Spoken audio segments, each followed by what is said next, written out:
भारत के पूर्व प्रधानमंत्री अटल बिहारी वाजपेयी की एक कविता है और कविता का नाम है ऊंचाई।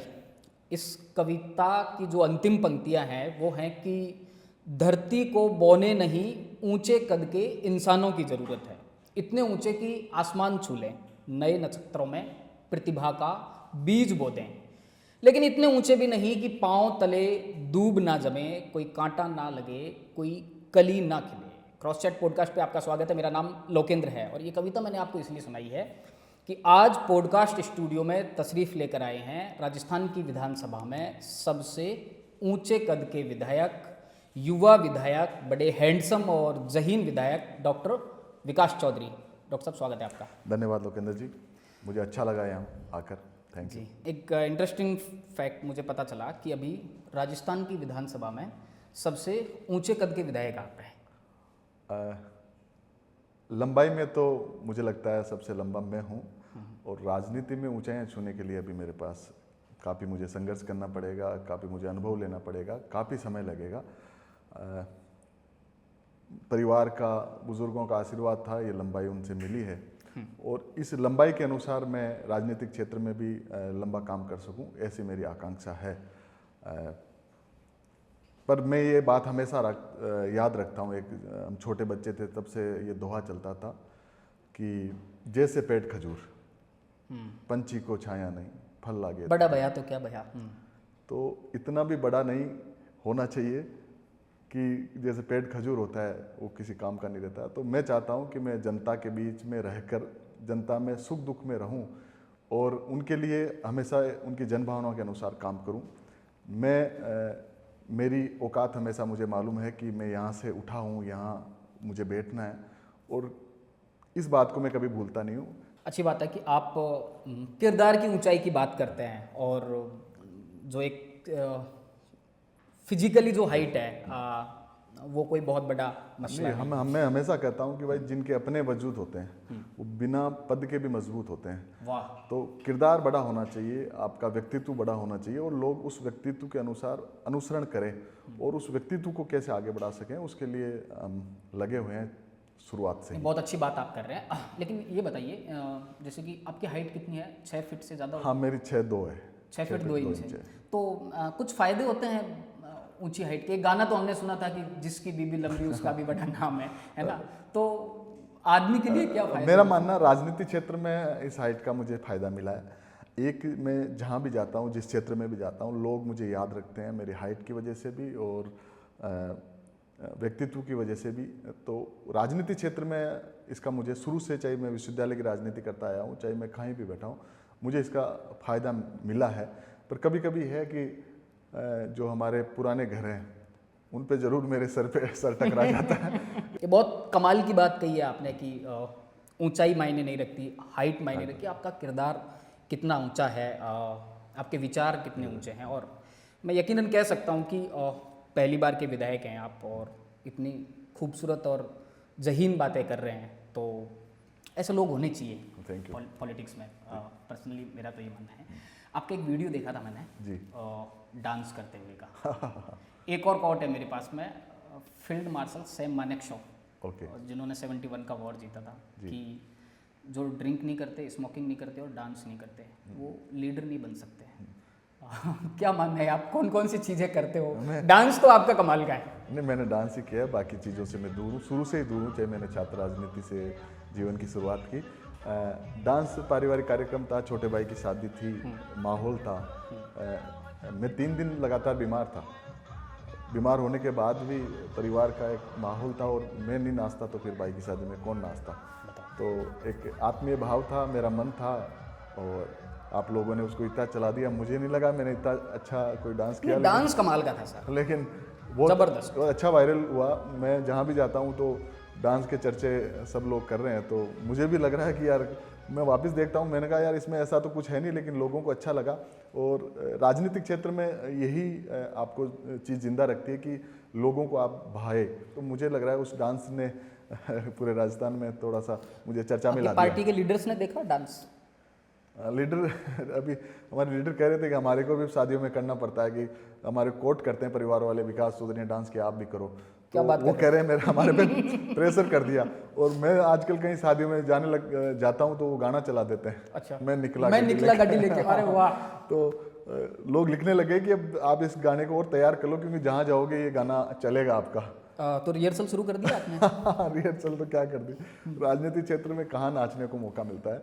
जूली जी अच्छा डांस करते हैं। जूली जी ने रिकॉर्ड तोड़ा, हट जाता उपाचन है। तो जूली जी हमारे नेता है और सदन में जिस प्रकार से वो बात रखते हैं तथ्यात्मक तरीके से, और एक अच्छे वक्ता के रूप में उन्होंने इस सदन को शानदार, हमारे विपक्ष को बहुत मजबूत किया उन्होंने, और कम उम्र में उन्होंने बड़ा नाम किया है। और विशेष तौर से जो ऐसे समाज में पूरे राजस्थान में उम्मीद जगी है कि एक हमारा वक्ता आया है जो हमारी सुख दुख की बात करेगा, संविधान के रक्षक के रूप में इस राजस्थान की विधानसभा में वो बैठे हैं।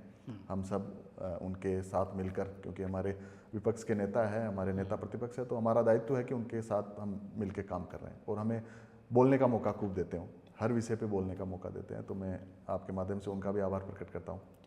ठीक है। और डांस तो आप कमाल का करते हैं, लेकिन आपके डांस में से एक दूसरी चीज़ निकल के आ रही है जी।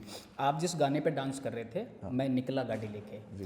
तो बीजेपी के लोग कह रहे हैं कि इस डांस के बहाने डॉक्टर विकास चौधरी रोस्ट कर रहे हैं हमको, क्योंकि वो हमारे यहीं से गाड़ी लेके निकले थे और आगे फिर किसी मोड़ पे कांग्रेस मिल गई या फिर गोविंद सिंह डोटासरा मिल गए। तो मेरा कहाँ है दिल, कहाँ छोड़ के आए हैं आप पॉलिटिकली? मैं शुरुआत से ही, बचपन से ही हमारे को संस्कार पिताजी माताजी से ही मिले कि भाई जहाँ रहो ईमानदार रहो। मैंने विद्यार्थी परिषद में काम किया, बड़ी ईमानदारी से काम किया, और पहला विद्यार्थी परिषद का मैं कैंडिडेट था जो अजमेर विश्वविद्यालय से जीत के आया और पूरा पैनल जीत के आया था। बड़ी वहाँ उस समय लहर थी, उस समय हमने बड़े बड़े आंदोलन किए। आंदोलन के बाद हमारे को लोगों ने माना, 13 में हमने टिकट मांगा, नहीं दिया, 18 में दिया, कुछ इक्वेशन की वजह से मैं चुनाव हार गया। 23 में जब मैंने पूरी मेहनत की तो मेरा टिकट काट दिया। तो स्वाभाविक था, और मेरे कार्यकर्ताओं का, और विशेष तौर से जो मेरे को पसंद करते हैं मेरी जनता, उन लोगों का था कि हम चुनाव लड़ें। और फिर कांग्रेस ने मेरा हाथ पकड़ा और हाथ का निशान दिया, और उस निशान से हम जीत के आए। पूरे ज़िले में एक सीट जीत के आई है और सिटिंग सांसद, सिटिंग एमएलए को हरा के आए। तो निश्चित तौर पर जनता ने उस फैसले को एक्सेप्ट किया। और उसके बाद मैं सौभाग्यशाली इसलिए हूँ कि राहुल गांधी जी ने मुझे अजमेर ज़िले का जिलाध्यक्ष भी बनाया। तो जिस उम्मीद और विश्वास के साथ उन्होंने मुझ पे हाथ रखा, तो हम जहाँ भी रहे ईमानदार रहें और भरोसे से रहें, मेहनत किए, तो निश्चित तौर पर अब हम यहाँ खुश हैं, हम जनता की बात को अच्छे से उठा पाते हैं। आप तो सीरियस हो गए बात पे। मैं तो ये पूछ रहा था कि आप उस गाने से इंटेंशनली कहीं बीजेपी वालों को ट्रोल कर रहे थे क्या, कि गाड़ी यहाँ से निकली थी फिर एक मोड़ आया? मैं वो बात पूछना चाह रहा हूँ। वो मैं रिवाइव कर रहे थे, गाना अच्छा था, पुराना गाना मुझे अच्छा लगता था। पर बीजेपी वाले मुझे भी काफ़ी लोगों ने कहा कि गाड़ी यहीं से निकली थी। यहाँ से निकली थी, पर उन्होंने गाड़ी में पंचर कर रखा था। बाद में हवा भरने का काम कांग्रेस पार्टी ने किया। अभी गाड़ी दौड़ रही है आपकी जोरदार वाली। निश्चित तौर पर विपक्ष में होने के कारण क्षेत्र में थोड़ा काम तो कम हो रहा है, पर मैं उस जिले से आता हूं जिस जिले में राजस्थान का विधानसभा का अध्यक्ष, मैं उस संसदीय क्षेत्र से आता हूं जहां का सांसद केंद्र का मंत्री है, मैं उस संसदीय क्षेत्र से आता हूं जहां का एमएलए राजस्थान सरकार में डिप्टी सीएम है, वहां का एक एमएलए कैबिनेट मंत्री है, 2 वहां के जो कार्यकर्ता है बीजेपी के, उनको इन्होंने मंत्री का दर्जा दे रखा है। ओंकार सिंह लखावत को कैबिनेट मंत्री का दर्जा दे रखा है, ओम प्रकाश भडाना को इन्होंने राज्य मंत्री का दर्जा दे रखा है, और वहाँ की प्रभारी मंत्री भी डिप्टी सीएम दिया कुमारी जी है। बावजूद इसके क्षेत्र में थोड़ा सा कम काम होना निश्चित तौर पर इन पे सवालिया निशान तो पैदा करता है ही। डॉक्टर साहब, राजनीतिक बातें बाद में करेंगे, अभी एक और बात है कि आपने अपने भाई की शादी में 1 लाख लोगों को खाना खिलाया।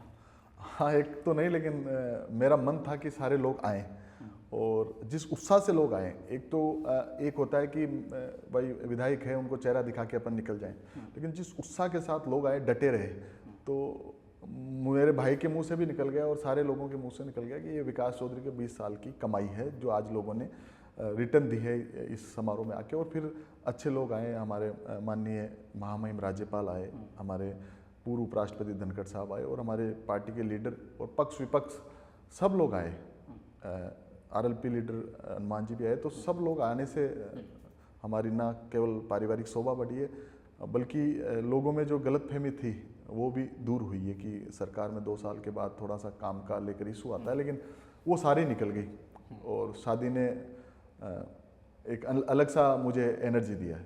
पहली ऐसी शादी देख रहा हूँ मैं कि कोई जूनियर विधायक के घर में शादी है और पक्ष और विपक्ष के इतने लोग पहुँचे, क्योंकि और भी शादियाँ हुई हैं राजनीतिक लोगों के घरों में, परिवारों में। क्या मानते हैं इसका सबसे बड़ा रीज़न? अब देखिए, अशोक गहलोत खुद आपके वहाँ पहुँचे, डोटासरा जी नहीं पहुँच पाए तो आपको कॉल किया। नहीं, डोटासरा जी आए। अच्छा, आए थे क्या डोटासरा जी? जूली जी गए, मतलब तमाम लोग। और दूसरी चीज़, बीजेपी के बहुत लोग पहुँचे, ये बहुत कम हो पाता है।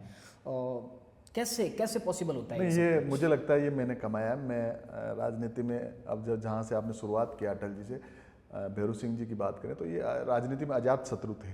मैंने राजनीति में किसी को अपना शत्रु नहीं बनाया, भले हम पक्ष विपक्ष चुनाव लड़े, लेकिन मेरा मानना है कि हमें एक जगह बैठकर हमें बात करनी चाहिए। और वो प्रेम ही था और मेरा उनको निवेदन करना था और सब लोग आए, तो निश्चित तौर पर मुझे उत्साह तो बड़ा है ही कि सारे लोग आए। और एक न केवल सामाजिक संदेश गया है बल्कि एक राजनीतिक संदेश भी गया कि वर्तमान परिप्रेक्ष्य में जो राजनीति है वो बड़ी हल्की राजनीति हो गई।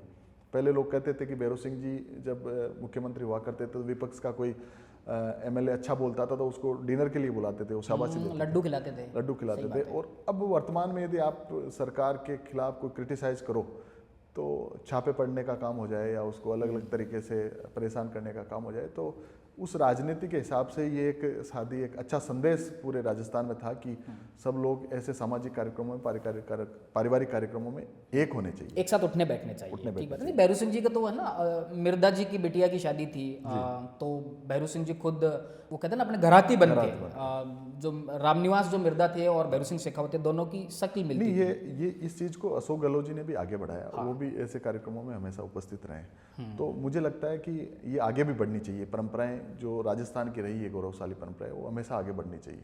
अभी वर्तमान में काफ़ी अच्छे लोग इस राजनीतिक क्षेत्र में आ रहे हैं। मैं तो आपके माध्यम से नौजवानों से आह्वान करता हूँ कि ये आप यूट्यूब पे या इस पे इंस्टाग्राम पे वीडियो देख के जो अपराधी है उनसे प्रभावित ना होकर सामाजिक क्षेत्र में काम करने वाले, राजनीतिक क्षेत्र में जो अच्छा काम करने वाले लोग उनसे उनको आपको फॉलो करना चाहिए। चाहिए आईएएस आईपीएस को देख के फॉलो करना चाहिए। आप जैसे लोग जो जमीन से उठकर इस जगह आए हो, तो मुझे लगता है कि जो जैन जी है वो एक अलग दिशा में जा रही है। सरकार को भी प्रयास करने चाहिए कि आप भी जैसे कोई कंट्रोवर्शियल चीज़ चला देते हो तो उसको लोग लाइक ज़्यादा मिलते हैं, और एक आप के तरीके के लोग हैं जो शालीन तरीके से भी बात रखे और उस बात को भी आप आगे बढ़ा सकते हो। तो ये दो पक्ष हैं। तो मेरा मानना है कि जो नई जनरेशन है वो थोड़ा सा इस रूट पे ज़्यादा चल रही है। तो हाउस चल रहा है अभी जी। आप विधानसभा में रोज जा रहे हैं। हाँ।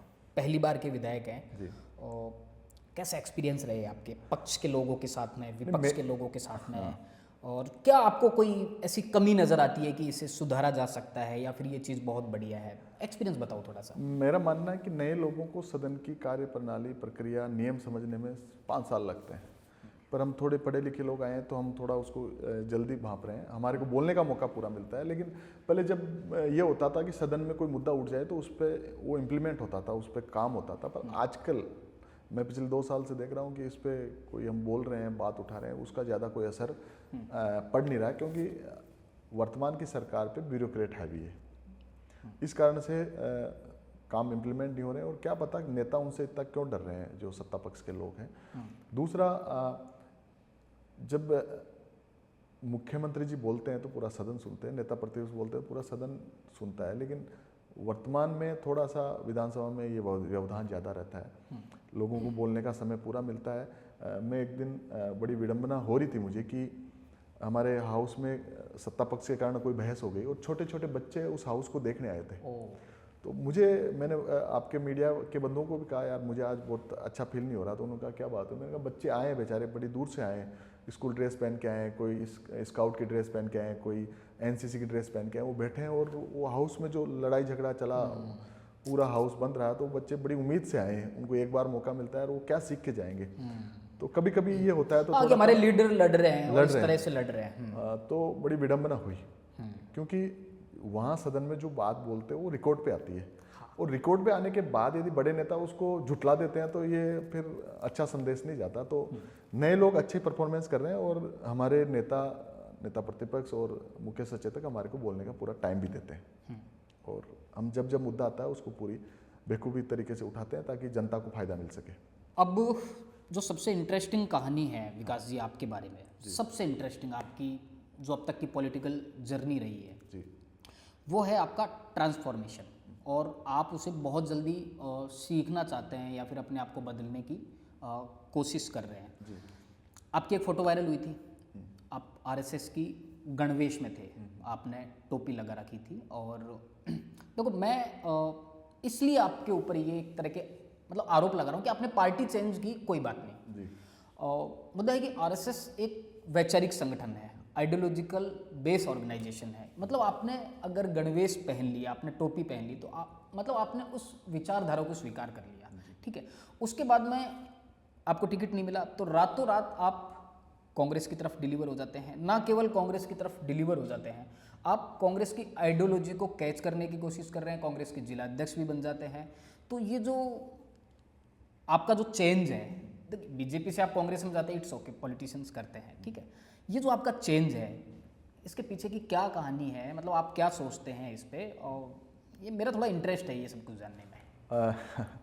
देखो, चेंज तो परिस्थितियाँ रहती है, और मैंने पहले भी बोला और मैं हमेशा बोलता हूँ, मैं वहाँ रहा तो वहाँ भी मैंने ईमानदारी से काम की, और यहाँ हूँ तो यहाँ पूरी ईमानदारी से काम करा। और जो बात सत्य है वो बोलने में मुझे मैंने अभी एक मंच पे बोल दिया था, भाई मैं विधायक हूँ लेकिन मेरी नींव इन्होंने लगाई है, तो वास्तविकता है कि मैं वहाँ रहा हूँ, 700 सत्य है। और मुझे 25 अक्टूबर को प्रियंका गांधी जी ने मुझे कांग्रेस पार्टी ज्वाइन कराई। झुंझुनू की अड़ावता में सभा थी, और उसके बाद उसी दिन से मैंने तय कर लिया कि मैं यहाँ बड़ी निष्ठा के साथ, बड़ी ईमानदारी के साथ काम करूँगा।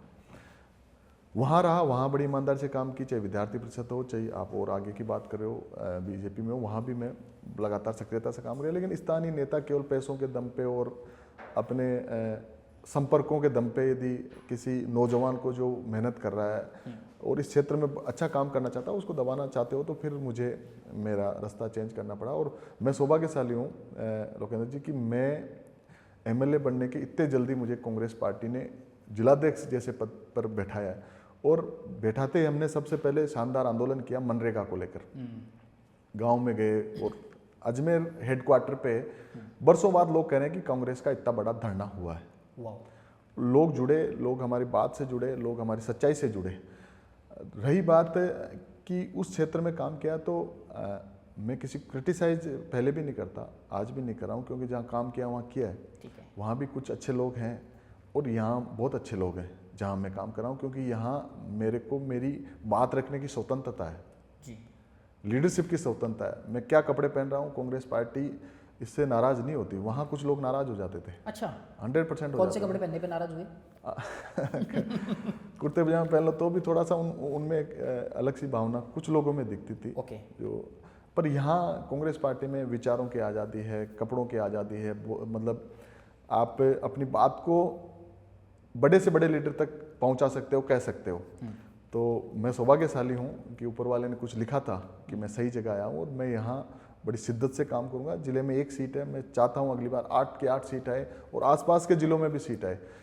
अभी एक कहावत है, लोग कहते हैं कि यहाँ राजस्थान विधानसभा से यदि इस हाईवे से निकल जाओ तो एक किशनगढ़ सीट आती है और एक गुजरात के वापी में सीट आती है। अच्छा। बाकी कांग्रेस की सीट इधर है नहीं तो हमारी सरकार बनती। तो मैं जहाँ रहा ईमानदारी से रहा, और मैं तो उसी समय जब मेरा टिकट काटा तो मैंने एक लाइन लिखी थी जो आप बता रहे थे अभी कि मैंने ईमानदारी से मेहनत की थी। उस लाइन को लोगों ने अप्रिशिएट किया और मुझे विधायक बनाया। साहब, जो लोग मेरे सामने चुनाव लड़ रहे हैं उन्होंने, मैं संख्या तो नहीं बताऊं, लेकिन करोड़ों रुपए खर्च करने के बाद, मतलब दोनों ने मिलकर 40-50 करोड़ रुपए खर्च करने के बाद मुझे जनता ने एमएलए बना दिया। तो ये बहुत बड़ी बात है मेरे लिए। और मैं यहाँ सदन में आया हूँ तो जनता की भावनाओं के अनुरूप मैं काम करूँ, भगवान ऐसी मुझे शक्ति दे। पर दुख होता है जब आप किसी एक पार्टी के लिए काम करो, किसी एक परिवार के लिए काम करो और आपको अचानक से दूध में से मक्खी निकाल के फेंक दे। तो ये तो जनता थी मेरे साथ, लोग खड़े रहे, डटे रहे, लोग हिले नहीं, लोग मतलब इतना लालच दिया लोगों को पर लोग डटे नहीं। तो मैं मानता हूँ कि लोग, बात होती है कि किसकी टीम मजबूत है। मेरी टीम में मेरे कार्यकर्ता भले ही पैसों से गरीब है लेकिन वो भूखे भाग सकते हैं और उन्होंने भाग के दिखाया है। तो मैं सौभाग्यशाली समझता हूँ कि मुझे ऐसे कार्यकर्ता मिले हैं, भाई के जैसे प्रेम करने वाले लोग मिले हैं जो मेरे लिए डटे रहते हैं, जिनमें ये नहीं कि उनकी आयु 70 साल की भी हो सकती है, और उनकी आयु 20 साल की भी हो सकती है। इतने मतलब बुजुर्ग भी मेरे को आशीर्वाद देते हैं और नौजवान तो मेरे साथ है ही, तो उसका फ़ायदा मिला और मैं यहाँ आगे बढ़ा हूँ। और जिन लोगों ने मुझे पार्टी छोड़ने के लिए मजबूर किया, तो उन लोगों को ये जीत ने संदेश दे दिया कि भाई आपने एक गलत आदमी फैसला था, वो उन्होंने गलत फैसला किया। आप वो कितना माने वो नहीं माने, लेकिन अब मेरा रास्ता अलग है। मेरा परिवार अब कांग्रेस पार्टी का परिवार है। राहुल गांधी जी जिस प्रकार से निडरता से काम कर रहे हैं, हम उनको मजबूत करने का काम राजस्थान में, विशेष तौर से किशनगढ़ अजमेर में करने का काम करेंगे। एक को मेरे जर्नलिस्ट फ्रेंड हैं, तो उन्होंने मुझे बताया कि विकास चौधरी ना केवल कांग्रेस ज्वाइन कर चुके हैं, बल्कि कांग्रेस की आइडियोलॉजी को जल्दी से जल्दी समझने की कोशिश कर रहे हैं या जल्दी से जल्दी समझना चाह रहे हैं। आपकी गाड़ी में, आपकी कार में एक बुक मिली थी जो सागरिका घोष ने लिखी है, इंदिरा गांधी पे बहुत अच्छी किताब है। तो आप पढ़ भी रहे हैं कांग्रेस की आइडियोलॉजी को और समझने की भी कोशिश कर रहे हैं। क्या समझ आया आपको कांग्रेस की आइडियोलॉजी में? मेरा मानना है सर, मैं आपसे इसलिए प्रभावित हुआ कि आप जिस क्षेत्र में आप कार्य कर रहे हो उस क्षेत्र की आपको नॉलेज, बेसिक ज्ञान तो होना ही चाहिए। तो जब मैंने पार्टी ज्वाइन कर ली तो मैं पार्टी का विचार पढ़ूं, पार्टी के जो लीडर है, इंदिरा जी है, राजीव जी ने इस देश के लिए क्या किया है, नेहरू जी ने क्या किया, वो मुझे पता होना चाहिए, तभी तो मैं मेरी बात मेरे लोगों को पहुंचा सकूं। तो मैं कोशिश कर रहा हूं, अभी तो बिगिनिंग है, शुरुआत है। हम सब सीखने की प्रोसेसिंग में होते हैं, और जो पहली बार का विधायक होता है जी वो तो उसे तो ज़्यादा से ज़्यादा सीखना चाहिए, लेजिस्लेशन को ज़्यादा से ज़्यादा सीखना चाहिए। 100% आप जिस पार्टी में काम करते हैं उसके थॉट प्रोसेस को जानना चाहिए। 100%। कितना समझ पाए हो कांग्रेस को अभी आप? कांग्रेस को तो समझने के लिए सर जीवन लगेगा, पर कांग्रेस इस देश के लिए आवश्यकता है। कैसे? क्योंकि इस देश के डीएनए में कांग्रेस बसी है। कांग्रेस में व्यापारी खुश है, कांग्रेस में गरीब आदमी खुश है, कांग्रेस जो नीचे तबके के लोग हैं, चाहे आदिवासी लोग हैं, चाहे हमारे ST SC के भाई है, उनका बड़ा ध्यान रखती है। आज माइनॉरिटी के जिस प्रकार से आपने देखा होगा कि एक एक्स MP गांव की गरीब महिलाओं में कह रहा है कि तुम ये नहीं देते, वोट नहीं देते, अरे बेचारी को कंबल देके इतना अपमान कर रहा है, तो मुझे लगता है कि ये कांग्रेस में नहीं होता था, मेरा ये मानना है। और आप एक जाति के नाम पे, मंदिर मस्जिद के नाम पर किसी को, एक गरीब महिला को कहो कि कंबल नहीं देंगे तुम्हारे को, तो मुझे लगता है कि वर्तमान परिप्रेक्ष्य में इससे बड़ी कोई विडंबना हो नहीं सकती। जौनपुरिया का जो अभी वीडियो वायरल हो, पर ये कांग्रेस में नहीं है। कांग्रेस में सबको समानता का अधिकार है, सबको बात रखने का अधिकार है चाहिए। और विशेष तौर से मैं जिस OBC वर्ग से आता हूँ, कांग्रेस उस वर्ग का हमेशा से ख्याल रखा है, चाहे आदिवासी वर्ग हो, चाहे ST SC, और विशेष तौर से OBC, और जनरल में भी जो आर्थिक रूप से पिछड़े हुए लोग हैं उनका भी ध्यान कांग्रेस ने रखा है। जो मेरे से पूर्व आपके यहाँ लोग आए उन्होंने ये बात बताई है। तो मुझे लगता है इस देश को कांग्रेस की आवश्यकता है और कांग्रेस को भी इस देश की आवश्यकता है। दोनों यदि मिलकर चलेंगे तो ये देश वास्तव में, जो ये 2047 की बात कर रहे हैं, 2047 में कोई इस भारत को विकसित बना सकता है तो कांग्रेस पार्टी बना सकती है। अब सर आप है ना थोड़ा पारिवारिक पृष्ठभूमि के बारे में बताइए। मतलब जैसा मुझे मोटा माटी पता है कि आप एक बहुत साधारण परिवार से आते हैं, अकेले ही, परिवार में कोई पॉलिटिक्स में इससे पहले नहीं था। ये कैसे शुरू हुआ, पढ़ाई लिखाई कैसे हुई आपकी, फिर पॉलिटिक्स में आना और फिर ये तमाम? जी, मेरे गांव का नाम है तिलोनिया, जो अजमेर जिले का जाना पहचाना गांव है। ठीक है। वहाँ एक बेलों का मेला बढ़ता था। वहाँ आपको बता दूं, सूचना का अधिकार देने वाली अरुणा जी वहाँ रहती है। हाँ। बेरफुट कॉलेज चलाने वाले बंकर रॉय जी वहाँ रहते हैं। ठीक है। MKSS चलाने वाले निखिल डे जी भी उसी गांव में रहते हैं। तो मैं उन्हीं की स्कूल में पढ़ा हुआ हूँ 5वीं तक। जी। हमारे बेलों का मेला बढ़ता था तो राजस्थान का मुख्यमंत्री हो चाहे नेता प्रतिपक्ष हो, वो उस मेले में भाषण देता था। जी। भले ही परबतसर के मेले का बड़ा नाम है, लेकिन हमारे गाँव का मेला भी, बेलों का मेला, बड़ा बढ़ता था। वाह। तो उनका आना जाना हमारे वहाँ रहता था, चाहे नाथुराम जी मिर्दा, हरिशंकर बाबड़ा, भैरू सिंह शेखावत जी, ललित किशोर चतुर्वेदी जी, जो उस तत्कालीन समय के शीशराम ओला जी, रामदेव महरिया जी, बड़े जो लीडर उस समय हुआ करते थे, परेशराम मदेरणा साहब, वो सब लोगों का वहाँ आना जाना रहता था। तो उनका जो अंतिम समय का खाना हमारे घर ही होता था। मेरे पिता तो रेलवे में स्टेशन मास्टर है। ठीक है। और हम 5 बहन भाई हैं, सबसे बड़ा मैं हूँ, फिर 3 बहनें और छोटा भाई जिसकी भी शादी की है, मनोज, वो है। ठीक है। तो हम एक सामान्य परिवार से निकले, लेकिन मेरा मन शुरू से ही, जब मैं कॉलेज में था तब से ही मेरा राजनीति से जुड़ा रहता था, क्योंकि मैं देखता था उनको। और एक जन्म से ही मेरे अंदर राजनीति थी कि मैं राजनीति करूं, चाहे मैं क्लास का इम्प्रेस किससे हुए आप? क्लास का मॉनिटर रहा हूं। उस समय मैं ग्रामीण क्षेत्र में ही ऐसा कोई लीडर नहीं था कि मैं उसको देख के बना, लेकिन मेरा मन था कि मैं नेतृत्व करूं। चाहे मैं 6ठी क्लास में मॉनिटर बनने को लेकर हमारी लड़ाई हो, चाहे आगे जाके कॉलेज में आके चुनाव लड़ने की बात हो। जब कॉलेज में चुनाव लड़ने की बात थी तो चुनाव बंद हो गए, और जब मैं विश्वविद्यालय का अध्यक्ष बना तो मेरे केवल 2 दिन उम्र घट रही थी। 2 दिन यदि ज़्यादा होता, चुनाव लेट होता, तो मैं छात्र संघ अध्यक्ष नहीं बन पाता। तो मेरा मन शुरू से था। जब छात्र संघ अध्यक्ष बना तो मुझे दिशा मिल गई। जब छात्र संघ कार्यालय का उद्घाटन बड़ा हुआ, मैंने इंटरनेशनल यूथ फेस्टिवल वहाँ बड़ी ठणी के नाम से करवाया। उस समय बाहर के भी काफ़ी यूनिवर्सिटीज़ आई, और देश की कम से कम उस समय 30-40 यूनिवर्सिटी ने उस बड़ी ठणी के कार्यक्रम में भाग लिया। हमारे एक शैली है बड़ी ठणी, जिसमें राधा चित्र शैली है किशनगढ़ की, तो हमने बड़ी ठणी के नाम से वो बड़ा प्रोग्राम करवाया 2011-12 में। वो सक्सेस प्रोग्राम हुआ इंटरनेशनल यूथ फेस्टिवल के नाम से। तो वहाँ से फिर शुरुआत हो गई धीरे धीरे। फिर वहाँ के लोकल नेताओं को देखे, क्योंकि जब मैं वहाँ विश्वविद्यालय का अध्यक्ष था तो उस समय अशोक गहलोत जी मुख्यमंत्री हुआ करते थे, और सचिन पायलट जी वहाँ से MP थे, और मिनिस्टर ऑफ स्टेट थे मनमोहन सिंह जी की गवर्नमेंट में। तो कभी ये आते थे तो हम, क्योंकि विद्यार्थी परिषद में थे, तो रास्ता रोकना, ज्ञापन देना। एक बार गहलोत जी का रास्ता रोका हुआ है आपने? हाँ, खूब बार रोका हुआ। तो कभी कभी सुबह पुलिस आ जाती थी, सुबह घर पे ही, तो क्या भैया चलो। मैंने कहा क्या हुआ? तो वहाँ एक माहौल ही बन गया कि कोई आएगा नेता तो विकास चौधरी काले झंडे दिखाएगा। तो हमारे को सुबह या रात को पहले ले जाते थे, पुलिस उठा के ले जाती थी कि भाई आओ चलो आप हमारे मेहमान हो। तो जब कांग्रेस वालों के रास्ते रोकते थे।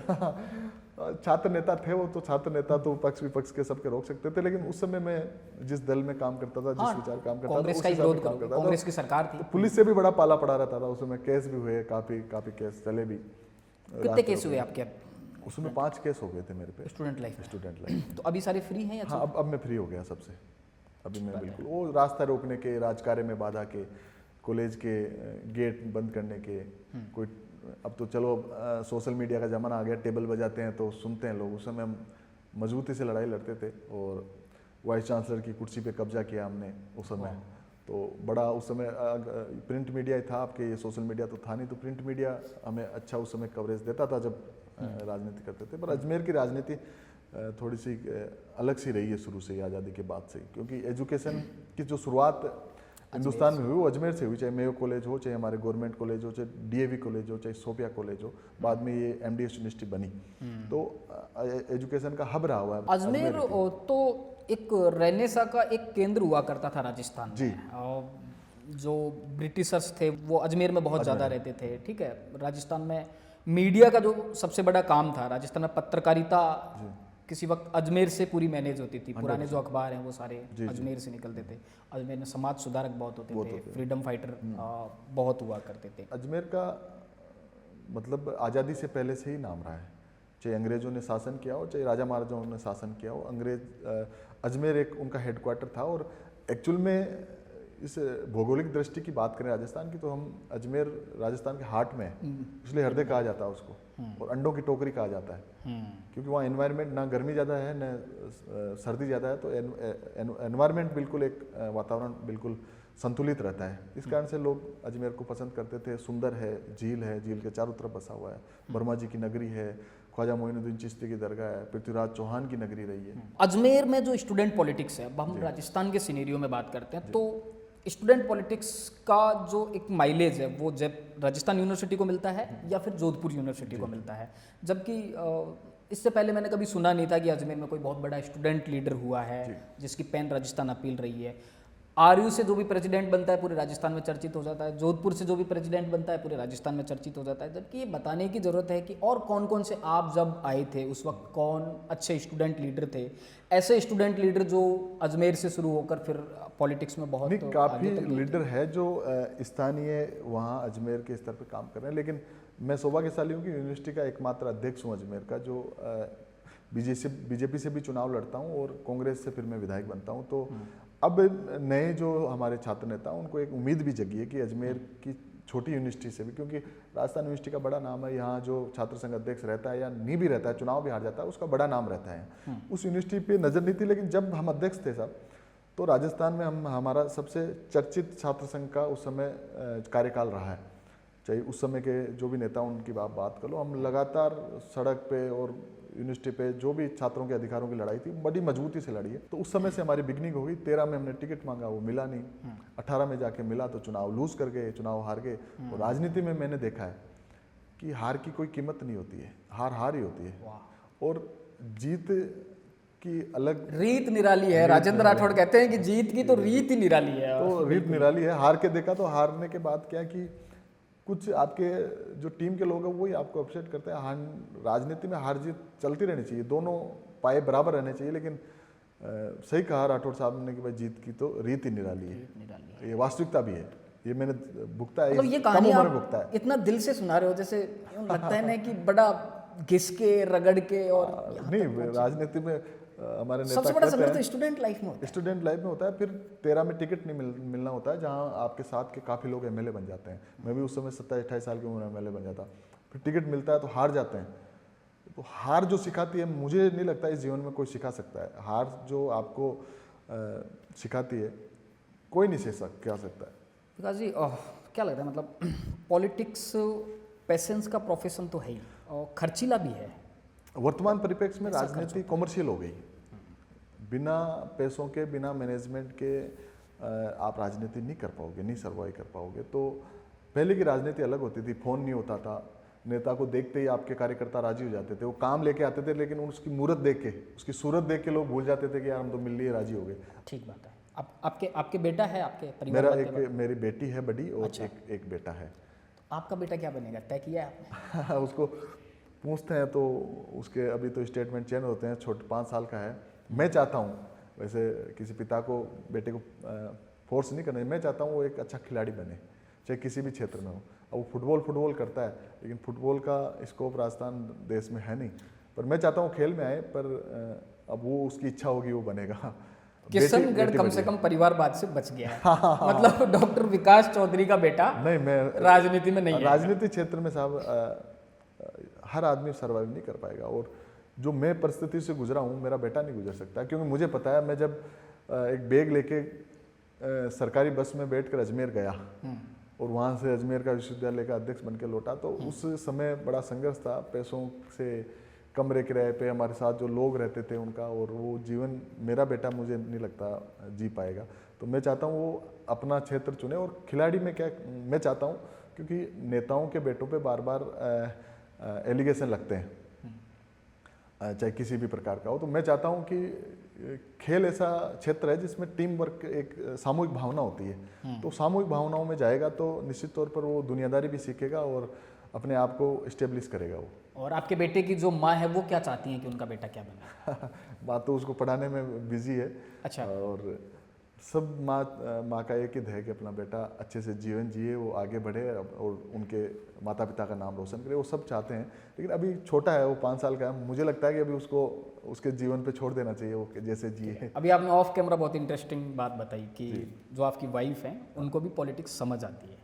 एक्चुअल में क्या, हम विश्वविद्यालय में साथ पढ़ते थे। अरे वाह। तो एक हमने बड़ा आंदोलन किया। हाँ। और आंदोलन में 4-5 हज़ार लोग थे। कि किसका आंदोलन था ये? ये स्टूडेंट के एक कोई 2-3 इशू थे, उसको लेकर आंदोलन था। ठीक है, आप प्रेसिडेंट थे उस मैं वक्त? प्रेसिडेंट था उस समय। ठीक है। जो मैंने पीछे मुड़ के देखा, क्योंकि मैं लंबाई है मेरी, लंबाई की आपने चर्चा, पीछे देखा तो बहुत पब्लिक थी। ओके। तो मैंने कहा भाई विकास, आज तो तू हीरो बन गया। वाह। जैसे ही 3 थाने उस समय, सिविल लाइन थाना, क्रिश्चियनगंज थाना, जो अजमेर के थाने थे, कोतवाली थाना, 3-4 थानों की पुलिस आई। ओके। पुलिस ने लाठीचार्ज किया। लाठीचार्ज किया तो केवल 4 लोग बचे। वाह। 4 लोग बचे, तो उसमें एक लड़की थी। तो उसने मेरा हाथ पकड़ के रखा था कि भाई हम, और सारे मतलब इतने हजारों लोग तितर बितर हो गए।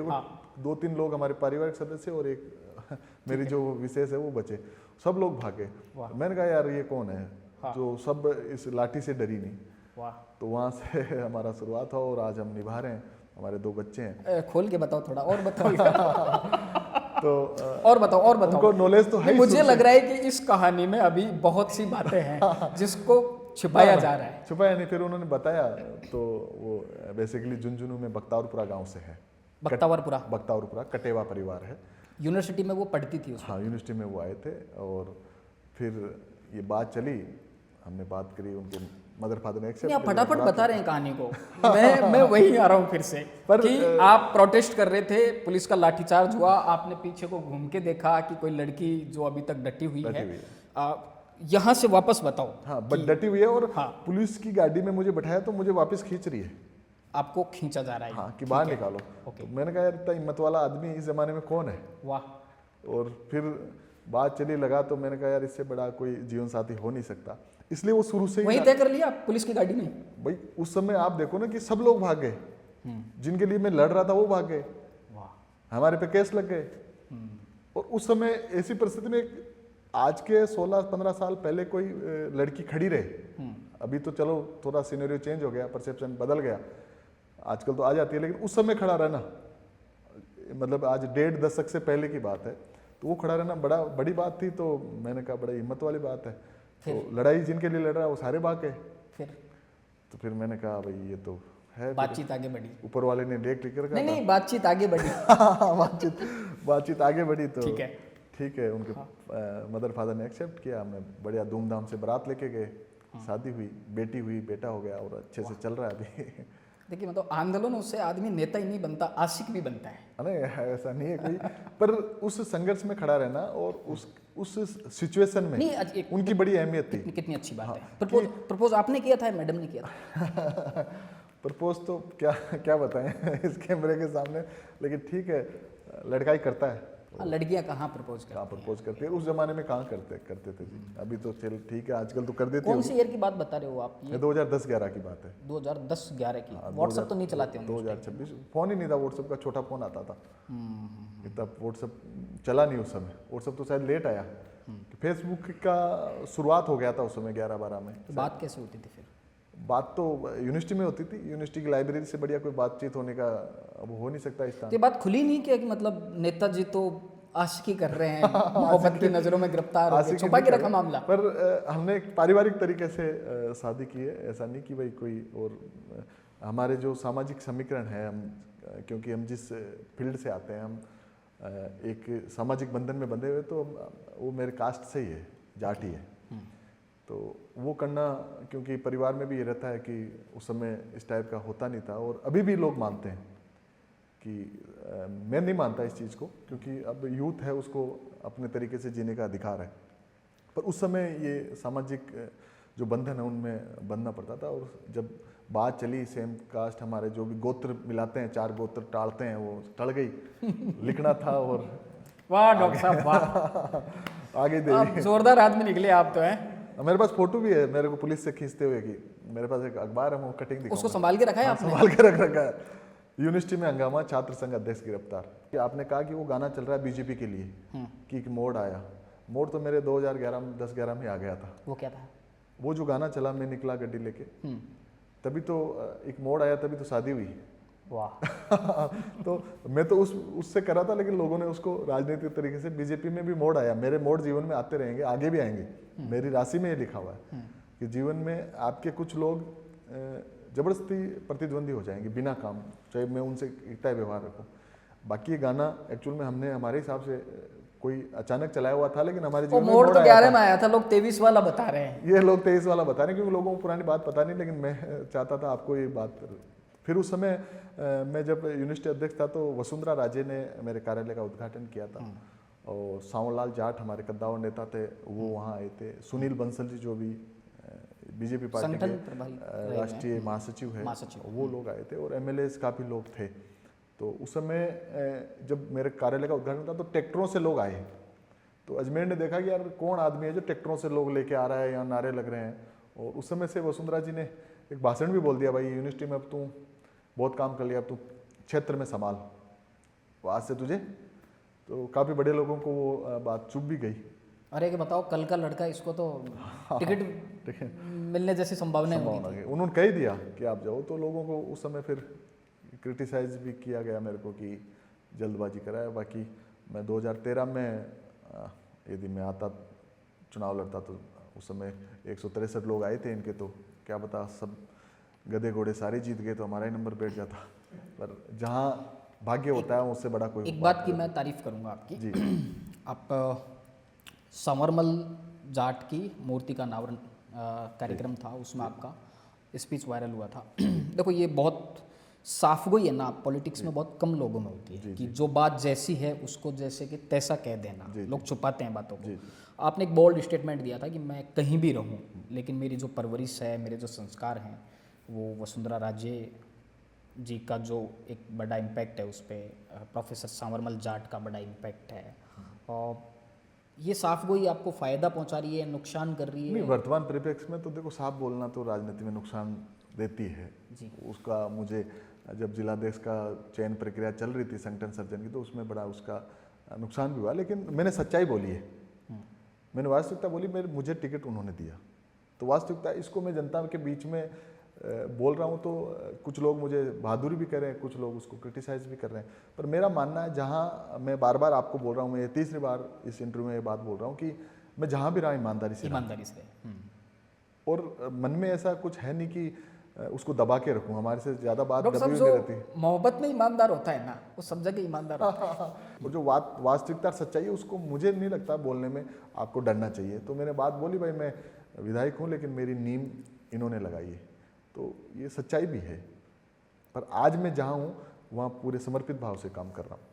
आप भैरू सिंह शेखावत का बार बार नाम ले रहे हैं, 4-5 बार नाम ले लिया। वो जब चुनाव लड़ने के लिए गए थे तो उनकी पत्नी ने उनको 10 रुपये दिए थे। मिसेज चौधरी का कैसा सपोर्ट रहा? आपने उनसे कभी पैसे उधार लिए? या मैं जिस लाइफस्टाइल में रह रहा हूँ, भले ही मेरे अंदर कुछ नहीं हो, लेकिन दिखने में लोगों को लगता है कि ये मार्बल नगरी का एमएलए है, पैसों में ठीक होगा, लेकिन परिस्थितियाँ रहती है। और मैं मानता हूँ इन परिस्थितियों से गुजरता है वो आदमी बहुत सीखता है। वाइफ का तो अहम रोल रहता ही है। देखो, आप सामाजिक जीवन में काम करो, चाहे राजनीति, कभी कभी चाय बनाने वाला नहीं रहता, तो मैं एकमात्र विधायक हूँ, आप चाहे नोट कर लेना कि मैं जब भी किशनगढ़ रहता हूँ तो मेरे घर पे 300-400 लोग आते ही हैं। और कोई बिना चाय के नहीं जाता। तो कभी कभी काम करने वाला नहीं आता तो मेरी मिसेज चाय बनाती है, और वो कभी उसने ऐसे नाक में सड़ नहीं करा कि मुझे चाय बनानी पड़ी। वो बड़ी खुश होकर बनाती है कि अपने लिए आए हैं लोग, और वो हमेशा कहती है कि पैसे वाले लोग भाग जाएंगे, ये जो तुम्हारे जो पास गांव के और गरीब लोग हैं वो तुम्हारे को कभी नहीं छोड़ेंगे। और उन्होंने छोड़ा भी नहीं साहब। मुझे 2018 में भी उन्होंने खूब वोट दिए, भले ही मैं चुनाव हार गया। मुझे 65,000 से ज़्यादा वोट उस समय मिले थे हम, और कांग्रेस उस समय 4थे नंबर पे आई थी। और 23 में तो उन्होंने कोई कमी नहीं रखी। तो वो जो लोग हैं, जो वो कहती है कि ये लोग जो है, जो गांव के लोग हैं आपके, वो लोग आपको कभी नहीं छोड़ेंगे। तो मैं सौभाग्यशाली भी हूँ कि उन लोगों का इतना प्यार है मेरे को, और मेरे को एक तरीके से अपना लिया उन्होंने कि विकास चौधरी हमारा नेता है। उन लोगों ने मान लिया, और उसको मैं निभाने का प्रयास निरंतर करना चाह रहा हूँ। कभी कमी भी रहती है, कहीं पहुँच नहीं पाता हूँ, क्योंकि अभी असेंबली चल रही है तो मैं उनके बीच शादी ब्याह में नहीं जा पाता। पर मैं उनके बीच में जो हमारा संवाद है, उस संवाद की कड़ी को मैं कभी नहीं टूटने दूंगा। वसुंधरा जी से बहुत अच्छे संबंध रहे आपके, बहुत क्लोज रहे। एमएलए बनने के बाद मुलाकात हुई मैडम से? हाँ, विधानसभा में होती है। वैसे मैं एमएलए बनने के बाद कभी उनके घर नहीं गया। एक उस सामाजिक कार्यक्रम जो आप बता रहे थे मूर्ति का, उसमें हमारी मंच पे ही बात हुई, और लोग खूब थे वहाँ। जब 20,000 लोग वहाँ उस सभा को सुन रहे थे, तो लोगों का मन भी था जो कि मैं सच्चाई बोलूँ, और विधानसभा में कभी उनका आना होता तो मुलाकात होती है। वैसे आप रिस्पेक्ट करते हैं उनकी? हाँ, मुझे लगता है कि जो 2 बार सीएम रहे हुए या किसी भी पार्टी का लीडर है, उनको हमें इज्जत देनी चाहिए, उनसे सीखना भी चाहिए कि उन्होंने अपनी राजनीतिक यात्रा किस तरीके से उन्होंने की है, किस परिस्थितियों में की है। तो मेरा मानना है, मैं व्यक्तिगत सीखने का प्रयास करता हूं कि बड़े लीडर की क्या खूबी है, उनके क्या वो बोलते हैं, मीडिया के सामने कैसा वो रिएक्ट करते हैं, उस चेहरे पे उनका कैसे रिएक्शन आता है। ये चीज़ मुझे लगता है हम नौजवानों को सीखनी चाहिए। नहीं सर, ये बहुत खूबसूरत बात है, और मैं इस बात को अप्रिशिएट भी करना चाहता हूँ कैमरे पे, कि जो हमारे जो इस हाउस में जो नए युवा जो विधायक आए हैं, मतलब थोड़ी साफगोई से बात कर रहे हैं, पढ़े लिखे हैं। अभी मैंने डॉक्टर शिखा बराला का पॉडकास्ट किया था, जो चौमू से एमएलए बनी है, पहली बार के एमएलए। उन्होंने बहुत बहुत बड़ा दिल दिखा के कहा था कि मैं कांग्रेस की लीडर हूँ, कांग्रेस से एमएलए हूँ, लेकिन जब मैं पढ़ती थी, तो जब मैंने पीएमटी टॉप किया था, तो वसुंधरा राजे ने मुझे सम्मानित किया था। और तब से लेके अब तक, मतलब मैं वसुंधरा राजे की रिस्पेक्ट करती हूँ, मैं उनको लाइक करती हूँ, भले वो बीजेपी से हैं। और मैं जब एमएलए बनी तो तब मैंने मैडम को कहा भी था कि आपको नहीं पता होगा, लेकिन जब मैं स्टूडेंट थी तो मेरी आपके साथ में एक ऐसी याद है। मतलब वो जो बचपन में हमारे जैसे हीरो होते हैं, तो बहुत अच्छी बात है ये बेसिकली। नहीं, मैं भैरू सिंह जी की बात कर रहा हूँ। भैरू सिंह जी भी बीजेपी के लीडर थे। अशोक जी की बात कर रहा हूँ तो अशोक जी तो चलो हमारे नेता है, पर इन लीडरों का ये चलती फिरती विश्वविद्यालय है। इनसे बड़ा ज्ञान हमें इस क्षेत्र में मिल नहीं सकता। तो मेरा मानना है इनसे सीखना चाहिए। तंगहाली के दिन देखे हैं पॉलिटिक्स में, तंगहाली के दिन देखे हैं, जेब में कुछ हाँ, नहीं है। तंगहाली तो अभी भी चल रही है, तंगहाली चलती रहनी चाहिए। अरे सर 1 लाख लोगों को खाना खिला रहे हो, कहाँ तो तंगहाली? लोगों का प्रेम है उन लोग मैं तो ये मानता हूँ, तेरा तुझको अर्पण क्या लागे मेरा, वाह। वो उन्हीं का था, उन्हीं को खिला दिया। तो वो हमारा धर्म भी है साहब। राजनीति में जब मैं चुनाव जीता तो हमने बड़ी स्वामनी की थी। उसके बाद मेरे फादर स्टेशन मास्टर से रिटायर हुए तो हमने तब भी खाना किया। और ये खाना था, कुछ लोग छूट जाते हैं, जो अपने लोग हैं उनको हम इनविटेशन देना भूल जाते हैं। तो मेरा था कि इस बार भूले नहीं हम किसी को। मैं खुद जाके इनविटेशन दे के आया, एक एक आदमी को दे के आया, चाहे देश के हमारे बड़े नेता राहुल जी से लगा के, और एक छोटे से मैं बंजारा बस्ती में जाके कार्ड दे के आया हूँ खुद, मैं रेगरों की बस्ती में जाके कार्ड दे के आया हूँ खुद। तो मैं चाहता था एक सामाजिक ताना बाना हमारा बना रहे, जो वर्तमान परिप्रेक्ष्य में जाति को तोड़ने की, मंदिर मस्जिद की राजनीति करें, हम उससे ऊपर उठ के सबको साथ लेके चलने की राजनीति करें। तो उस शादी में हमने एक उदाहरण भी ये पेश किया था। कितनी तंगहाली रहती थी जब आप स्टूडेंट लीडर थे? अजमेर में बस में बैठ के गए यूनिवर्सिटी की राजनीति करने। तो फिर एक बाइक खरीदी मैंने, मेरे भाई को कहा, मैंने कहा यार तेरी बाइक पुरानी हो गई है, मेरे को दे दे। तो मैंने उसको कैसे भी सेट करके वो बाइक ली और धीरे धीरे राजनीति चली। जब मैं शास्त्री नगर रहता था तो यूनिवर्सिटी में एक उतार होती है, तो बाइक का क्लच दबा लेते ताकि डीजल हमारा पेट्रोल बच जाए। वाह, अरे सर गजब। तो ऐसी राजनीति हमने की है कि भाई 2 किलोमीटर तो 2 किलोमीटर आगे है। तो ऐसा जीवन रहा। तो जमीन से उठ के फिर धीरे धीरे लोग जुड़े, कारवा जुड़ा, फिर सारा संसाधन हमने जुटाया लोगों की सहायता से, और फिर हमने खुद ने भी व्यापार किया धीरे धीरे। पैसे उधार लेते थे आप दोस्तों से? हाँ, पैसे में मैं शुरू से ईमानदार रहा हूँ। जिससे लिया है उसको वापस भी दिया है। मुझे पता है, मैं जब यूनिवर्सिटी का चुनाव लड़ रहा था तो मेरे एक मार्बल व्यापारी ने मुझे 11,000 रुपये दिए। ओके। और आज 3 महीने पहले उसको कुछ पैसों की जरूरत पड़ गई, तो मैंने उसको इतना पैसा दिया, उसने सोचा भी नहीं काम के लिए। तो उसने कहा यार इतना क्यों? मैंने कहा आपने मुझे 11,000 रुपये दिए थे एक बार 15 साल पहले। क्या बात है। उन्होंने कहा आपको याद है क्या? मैंने कहा यार मैं एहसान किसी का भूलता नहीं हूँ, और एहसान समय पे आएगा तो मैं ब्याज समय चुकाने का काम करूँगा। तो वो बड़ा भावुक हो गया और उसने पूरे मार्बल एरिया में कहा कि मैंने विकास चौधरी को उस समय 11,000 रुपये दिए थे चुनाव लड़ने के लिए। उसने अप्रिशिएट किया कि यार जब सब लोग भाग गए और आप उस बात को याद रख रहे हो, तो मुझे लगता है कि यही साथ जाएगा। क्या लेके आए, क्या लेके जाएंगे, कुछ ये उदाहरण है, ये हमारे बड़े नेताओं ने भी छोड़े और हम छोड़ के जाएं ताकि आने वाली पीढ़ी उसको समझ सके। यही भावना मैं लेके चलता हूँ सर। उधारी खूब चलती थी मतलब? उधारी अभी भी खूब चलती है। अभी भी है? अभी क्या, कुछ लोग झूठ बोल जाते हैं कि मेरी मदर बीमार है। मैं इमोशनल आदमी हूँ, भावनात्मक आदमी हूँ, मेरे आंसू भी जल्दी आते हैं तो गुस्सा भी जल्दी आता है। अब माँ का नाम लेके आपसे कोई 2 रुपये यदि आपका कार्यकर्ता ले रहा है, आपको पता भी है इसकी माँ बीमार नहीं है, क्योंकि उसकी माँ बीमार होती तो मैं डॉक्टर को फ़ोन करने के लिए तैयार हूँ, तो लेके जाते हैं तो देना पड़ता है साहब। क्या पता उसकी क्या परिस्थिति रहती है। अपने पास है, भगवान ने इस लायक आपको बनाया है कि किसी को अपन कुछ उधार दे सकें। तो राजनीति में उधार आता नहीं है वैसे। तो आप बातें तो बहुत इमोशनल कर रहे हैं। एक और पत्रकार साथी थे, उन्होंने आपके बारे में एक बहुत ज़ोरदार बात बताई कि देखो विकास चौधरी क्या ना बहुत तेज तर्रार आदमी है। मैंने कहा कैसे? कि ये जब बीजेपी में थे तो वसुंधरा राजे की टीम के लोग थे, और आप देखिए कि पिछले चुनाव में वसुंधरा राजे कैंप के जो पॉलिटिशियंस थे उनमें से बहुत लोग हैं जो आपसे ज़्यादा सीनियर थे, मंत्री रहे, वो सेटल नहीं हो पाए जी। राजपाल सिंह शेखावत वसुंधरा राजे कैंप के सबसे क्लोज लोगों में से थे, उनको टिकट नहीं मिल पाया और वो सेटल नहीं हो पाए पिछले चुनाव में। यूनुस खान वसुंधरा राजे के सबसे क्लोज लोगों में से एक, उनको बीजेपी ने टिकट नहीं दिया और उनको निर्दलीय होना पड़ा। विकास चौधरी इसके अपवाद हैं कि उनको टिकट नहीं मिला तो फटाफट दूसरी पार्टी से टिकट लिया है। तो इससे ज़्यादा मैनेजमेंट का आदमी क्या होगा? देखो मैनेजमेंट लोगों को लगता है, पर मैं मानता हूँ और हमारी कहावत भी है कि भोले का भगवान है। तो जब आदमी की नीति लिखी रहती है ना, तो ऊपर वाला अपने आप रास्ता बना देता है। मैं जो काम किए मैंने, वो धीरे धीरे लोगों को लगता है कि ये मैनेजमेंट से काम हुए हैं, कि सारे इन्होंने प्रॉपरली मैनेजमेंट कर रखा था कि पार्टी टिकट नहीं देगी तो यहाँ से लेना है, इस तरीके से जाना है। तो कराया तो सब ऊपर वाले ने है, सब हमारे शंकर भगवान की मेहरबानी है, जिनको हम मानते हैं शिव जी को। तो और बालाजी महाराज ने मुझे शक्ति दी है, और जैसे चला लोगों को लगा कि सारा चीज़ मैनेजमेंट से हुआ है, इसलिए तेज़ तर्रार है। तो मुझे लगता है कि यदि तेज़ तर्रार कह रहे हैं तो मेरे लिए अच्छी बात है ये। पर मन का मैं हमेशा साफ रहा हूँ, भोला रहा हूँ।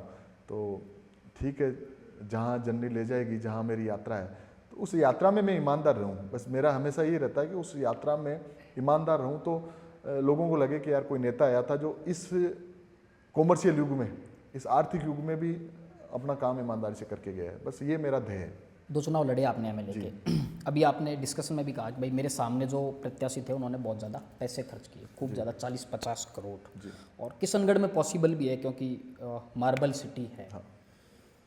बिकॉज कितना पैसा चाहिए होता है एक चुनाव लड़ने के लिए? चुनाव खुद को मैनेजमेंट करने के लिए, बूथ मैनेजमेंट करने के लिए आपकी जो बड़े लीडर की रैली है, क्योंकि मैं सौभाग्यशाली हूँ कि जब मैं 2018 का चुनाव लड़ा तो तत्कालीन सीएम वसुंधरा जी ने मेरी सभा की। इस बार मैं चुनाव लड़ा तो 200 विधानसभा में मैं पूरे आत्मविश्वास के साथ तो नहीं कह सकता, लेकिन मैं कह सकता हूँ कि 200 विधानसभा में एक सीट मेरी ऐसी थी जहाँ गहलोत साहब ने मेरा नामांकन भरवाया, पायलट साहब ने भी सभा की, और डोटास राज जी ने भी मेरे जो क्षेत्र की बॉर्डर पे उन्होंने रूपनगढ़ में सभा की। तो मेरे सारे लीडर उस समय भी आए। मुझे लग रहा है कि मैं एकमात्र नेता हूँ जहाँ दोनों लीडर, ये बड़े लीडर आए मेरे और सभा वो करके गए। तो सभाओं में खर्चा बड़ा होता है क्योंकि 20-30 हज़ार लोग आएंगे, उनका खाना भी रहेगा, बड़ी सभा रहती है, टेंट का, मैनेजमेंट का, सारा गाड़ी का वो रहता है। पर इन 8-10 सालों में जब से बीजेपी में मोदी शाह का युग आया, तब से राजनीति में खर्चा बढ़ने लगा। बाकी लोग पहले चुनाव जनता ही लड़ाती थी, व्यापारी लड़ा देते थे, पर मैंने चुनाव विपरीत परिस्थितियों में लड़े। हाँ। क्योंकि राजस्थान में एक परसेप्शन है कि एक बार कांग्रेस, एक बार बीजेपी, पिछले 30 सालों से चला। जब मैंने 18 का चुनाव लड़ा तो 13 से 18 में बीजेपी की सरकार थी, 163 सीट थी, और एक नारा भी चला दिया उन्होंने कि मोदी तुझसे बेड़ नहीं, वसुंधरा तेरी खैर नहीं। और मेरा टिकट वसुंधरा जी का था। वो चुनाव की सरकार कांग्रेस की आ रही है। 23 में जब चुनाव लड़ा तो गहलोत साहब की गवर्नमेंट ने बहुत अच्छा काम किया, लेकिन एक परसेप्शन था कि इस बार सरकार, तो मैं दोनों विपरीत परिस्थितियों में मैंने चुनाव लड़े, तो मेरे खर्चा हुआ। लोगों ने सहयोग भी किया, मैंने भी परिवार की दृष्टि से, कुछ ज़मीन थी मेरी उसको भी मैंने सेल किया, लेकिन चुनाव जमीन लड़ना बेची था। आपने? हाँ, हमने ज़मीन बेची है, दोनों चुनावों में बेची है मैंने।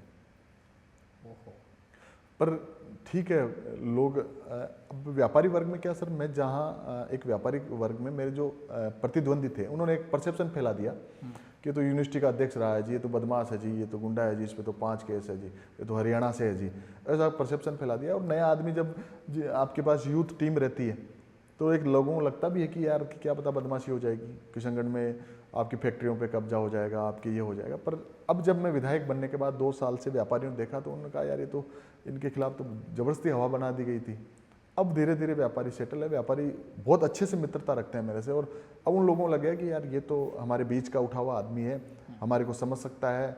और जो यूथ व्यापारी बने हैं, नई जनरेशन व्यापारी, वो उनसे मेरा बहुत अच्छा संवाद है, अच्छा उनसे संपर्क है, और बहुत मेरे आगे साथ काम करने की वो इच्छुक है। उसका उदाहरण मुझे शादी में देखने को मिला। हाँ। क्योंकि व्यापारी वर्ग बहुत आया।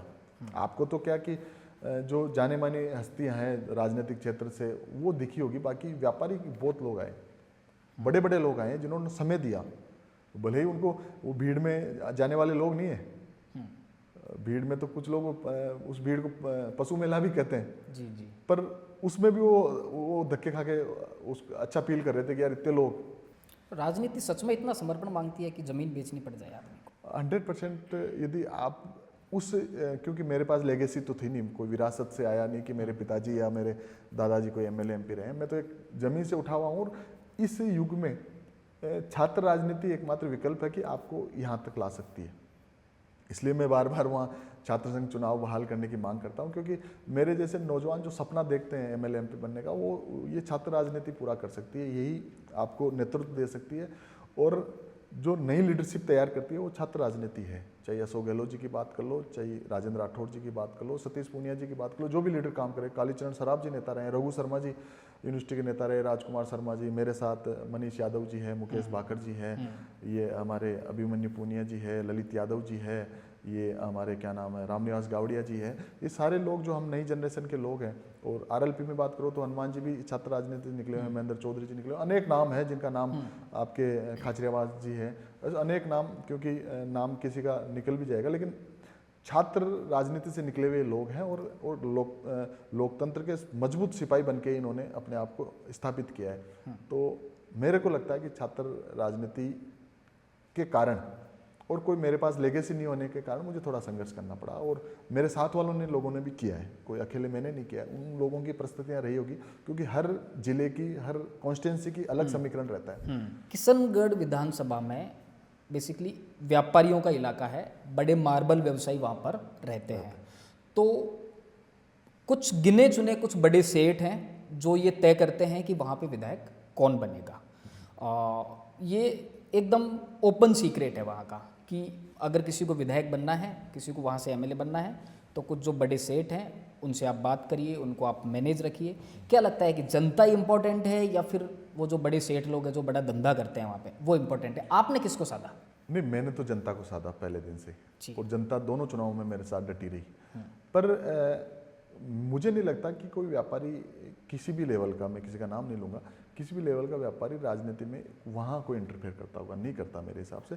और वहाँ ऐसा काम भी नहीं है, कोई अनलीगल काम भी नहीं है। व्यापारी बड़े मेहनती लोग हैं वहाँ के, और मजदूरी जो लोग हैं वो भी बड़े मेहनती है, वो दिन भर काम करते हैं। और व्यापारी किस परिस्थितियों में अभी इस मोदी सरकार में काम कर रहे हैं वो किसी से छुपा हुआ नहीं है। जीएसटी हो, इनकम टैक्स हो, या आपका अनलीगल तरीके से उनके फैक्ट्री लगाने में इतने प्रोसेस हो, लाइट का चाहे पोल्यूशन का, बड़ी मुसीबत में व्यापार कर रहे हैं। लेकिन हमारे व्यापारी हिम्मत वाले लोग हैं।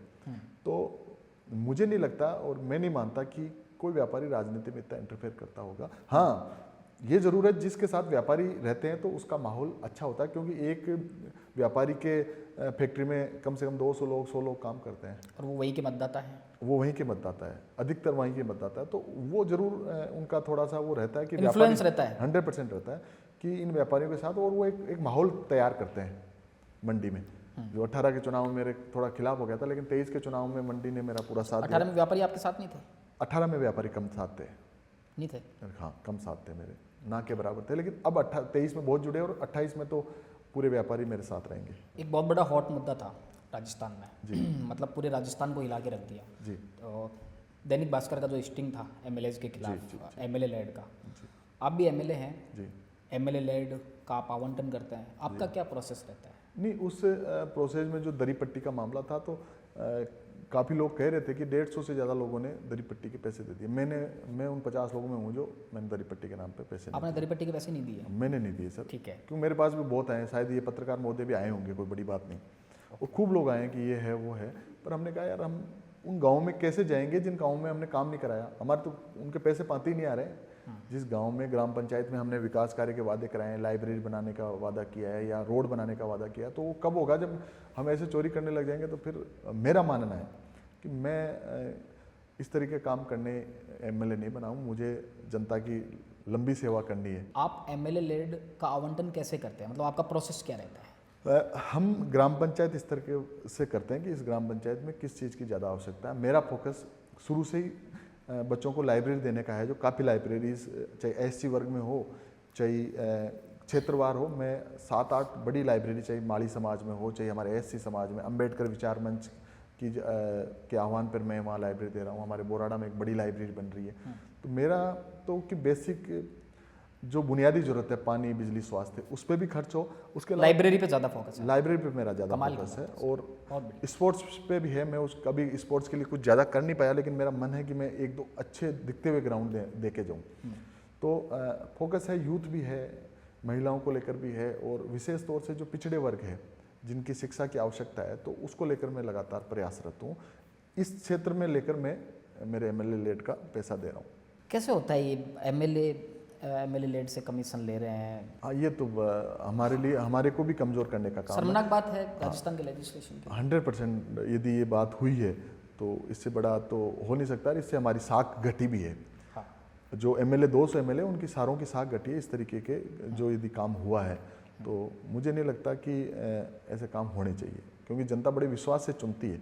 हाँ, मैं मानता हूँ कि एमएलए के आजकल खर्चा बढ़ गया, हर तरीके से उसको परिवार को, स्टाफ को, उसके ऑफिस को चलाने के लिए उसको चाहिए, लेकिन इस तरीके से नहीं। उनको व्यापार कर लेना चाहिए, कुछ और काम में आप सहयोग ले सकते हो किसी का, लेकिन इस तरीके से मुझे नहीं लगता कि ये जनता का पैसा केवल जनता में ही जाना चाहिए। बार आप अपना शेड्यूल बता दीजिए, भाई पॉलिटिक्स में मेरा जो शेड्यूल है, इतनी बजे आप उठते हैं, फिर जन सुनवाई कैसे करते हैं, कितने लोगों के फ़ोन उठाते हैं, क्या रहता है आपका पूरे दिन का? देखो फ़ोन तो अब जैसे असेंबली में चले जाते हैं तो फ़ोन का तो बड़ा मुश्किल होता है, फ़ोन की शिकायत भी रहती है, लेकिन मैं कोशिश करता हूँ। और फ़ोन किसी का भी आओ, अभी 2 फ़ोन सामने चल रहे हैं, उस फ़ोन चालू ही रहता है। मैं कोशिश करता हूँ मैं बात करूँ, और कोई इंपॉर्टेंट कौन, चाहे अस्पताल का हो, चाहे एक्सीडेंटल कोई केस हो, उनको मैं हैंडल करूँ खुद। तो मैं करता भी हूँ, चाहे किसी को ब्लड की ज़रूरत हो, चाहे किसी को और प्रकार की, किसी ने पुलिस ने पकड़ लिया हो, कुछ भी बात हो, तो ये बात मैं खुद हैंडल करता हूँ।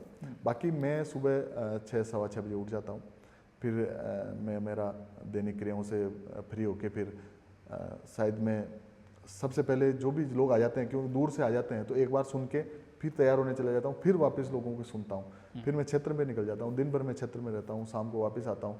कभी टाइम मिलता है तो मैं वर्कआउट के लिए चला जाता हूँ, घूमने चला जाता हूँ, वॉकिंग के लिए चला जाता हूँ। बाकी जिम का टाइम तो अभी रहा नहीं, मैं कोशिश करता हूँ जिम जाने की, अपने आप को फिट रखने की, लेकिन वहाँ इन 2 सालों में तो बहुत कम गया हूँ। गया तो हूँ मैं, पर इतना नहीं जा पा रहा हूँ जो मुझे जाना चाहिए या मैं जाता था।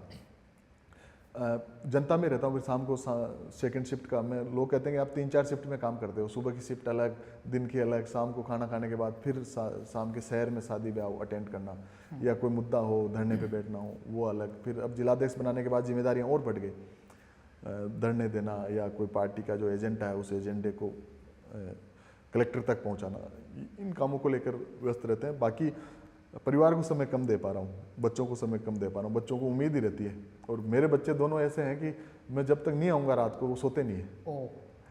तो कभी कभी लगता है कि यार 2 बज गए, फिर वो मतलब सोते नहीं है सर।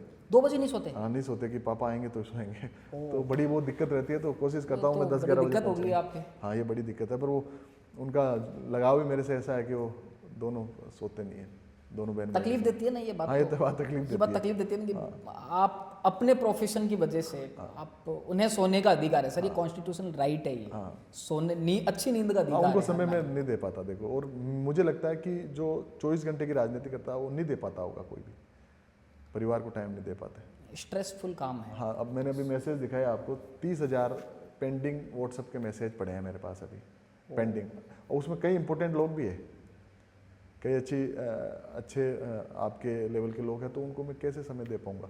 तो बड़ा टिपिकल होता है। बड़े नेताओं की क्या ऑफिस मैनेजमेंट रहता है, उनका वापस लेटर चला जाता है। हम उस स्थिति में है नहीं कि अब इतना हम वो करके संसाधन जुटा के उनको करें, लेकिन कोशिश करता हूँ मैं हर आदमी तक पहुँचूँ। और विशेष तौर से जो विधानसभा का वोटर है, उसकी हर वोटर की पगथड़ी बोलते हैं हमारे गेट के जो नीचे वो आता है, वहाँ मेरा पैर रखी जाए, मतलब वहाँ तक मैं एक बार पहुँच जाऊँ। ये मेरा ध्येय है अभी भी, कि जिसने मेरा सहयोग किया है मैं वहाँ तक जाऊँ, या जिसने मेरा सहयोग किया है, चाहे फाइनेंशियली तरीके से हो, चाहे वोट एंड किसी भी तरीके से हो, उस तक मैं एक बार मेरी बात पहुँचाऊँ, चाहे होली से, दिवाली से, चाहे शादी ब्याह के बहाने से, मैं एक बार उससे बात करूँ, ताकि उसको लगे विकास चौधरी वैसा ही है। अब लोगों को यह है कि विकास चौधरी एमएलए बन जाए, बदल जाएगा। अब लोगों को लग रहा है यार ये बदलने वाला आदमी नहीं है, ये तो अपने इतनी भागम भाग रहती है, झूठ भी बोलना पड़ता होगा। हाँ, झूठ तो बहुत बोलना पड़ता है। झूठ बोलना पड़ता है। एक बार क्या हुआ कि मेरा नया पीएसओ आया। अच्छा। तो मैं क्या दूसरे फोन पे था, उसके पास फोन था, तो उसने कह दिया कि एमएलए साहब तो मीटिंग में है। तो उसने कहा बावड़े, मैं एमएलए साहब का पुराना साथी हूँ, तेरे पास में गाड़ी में चल रहा हूँ। तो बराबर गाड़ी लेके कहा। तो मैंने कहा यार तू, वो नया आदमी था, उसको बेचारे पता नहीं था, पुलिस का आदमी था। तो उसने कह दिया कि एमएलए साहब तो मीटिंग में है। तो वो तो मेरा पुराना आदमी था। कहा कि एमएलए साहब के साथ ही गाड़ी चल रही है, मैं बोल रहा हूँ। तो धीरे धीरे लोगों को मैं तो जानता हूँ मुझे क्या बोलना है, लेकिन झूठ तो बोलना पड़ता है, बहुत बोलना पड़ता है। झूठ उतना ही जिससे किसी को तकलीफ नहीं हो। झूठ ऐसा नहीं कि किसी को आहत करे, आहत करने वाला झूठ नहीं। झूठ इतना ही कि हाँ यार मैं यहाँ हूँ, अपनी सुविधा बनी रहे, अपनी सुविधा बनी रहे। वो झूठ नहीं कि किसी को तो हम तकलीफ दें, वो वाला झूठ नहीं बोलते। हम इतना ही बोलते हैं भाई यहाँ बैठे हैं। अब जैसे आपसे हमारा इंटरव्यू था, हम बात नहीं कर सकते, तो उस आदमी को कैसे मैनेज करना है। भैरू सिंह शेखावत खूब झूठ बोलते थे, और उनका तो एक किस्सा है, बड़ा चर्चित किस्सा है। एक बहुत बड़े नेता हुआ करते थे, माधव सिंह दीवान, पाली के नेता थे, वो बाद में मंत्री भी रहे। तो वो भैरू सिंह शेखावत की क्या झूठ बोलने की आदत से बड़े खफा थे। और माधव सिंह दीवान बेसिकली थोड़े धार्मिक आदमी थे, सिरवी समाज के वो धर्मगुरु थे। तो एक दिन भैरू सिंह शेखावत के वहाँ आए, और वो भैरू सिंह शेखावत को उन्होंने खरी खोटी सुना दी कि यार तुम इतने बड़े नेता और तुमको शर्म नहीं आती, तुम जनता से झूठ बोलते हो, और ऐसे वैसे उन्होंने सुना दिया भैरू सिंह शेखावत को। तो भैरू सिंह शेखावत ने कहा कि जब खुद इस पोर्टफोलियो में आओगे तब पता चलेगा हाँ, कि झूठ उनकी बोलना परिस्थितियां सुनो। अब कई लोग तो समझते हैं कि नहीं, उनकी फिर बाद में ये परिस्थितियां हुआ ना, माधव सिंह दीवान फिर मंत्री बने अगली सरकार में, और फिर जब उनकी जो सच बोलने की आदत थी उससे क्या हुआ कि लोग नाराज होने लगे, होती और तो फिर उन्होंने बाद में कहा कि यार भैरव सिंह शेखावत आदमी बात तो ठीक कहता था कि अब झूठ बोलना तो बहुत जरूरी है जरूरी पॉलिटिक्स है। में। हाँ, पर झूठ उतना ही जो जिससे लोग अपने नाराज नहीं हो। झूठ केवल समय का हो सकता है, बाकी हम वैसे झूठ नहीं बोलेंगे। ऐसा कोई शख्स है लाइफ में कि जिससे आप झूठ कभी नहीं बोलते कि यार यहाँ तो झूठ बोलना ही नहीं है, एकदम सही सही बोलना है? ये तो बड़ा कठिन सवाल पूछ लिया। झूठ तो घर पे भी बोलना पड़ता है। घर पे भी? हाँ, घर पे भी बोलना पड़ता है, बिना झूठ बोले काम चलता नहीं है। पत्नी से भी झूठ बोलते हो? झूठ बोलते हैं, पर वो लास्ट में सच्चाई निकल जाती है, क्योंकि चोर कितना ही बड़ा हो कुछ ना कुछ शब्द निकलता ही है। झूठ बोलने वाला की वो पकड़ लेती है मुझे। लड़ाई हुई है कभी झूठ बोलने पे? झूठ बोलने में लड़ाई घर पे तो घर गृहस्थी में तो होती है, पर ऐसे झूठ बोलने के बहाने से तो नहीं हुई लड़ाई। किस बहाने से हुई फिर?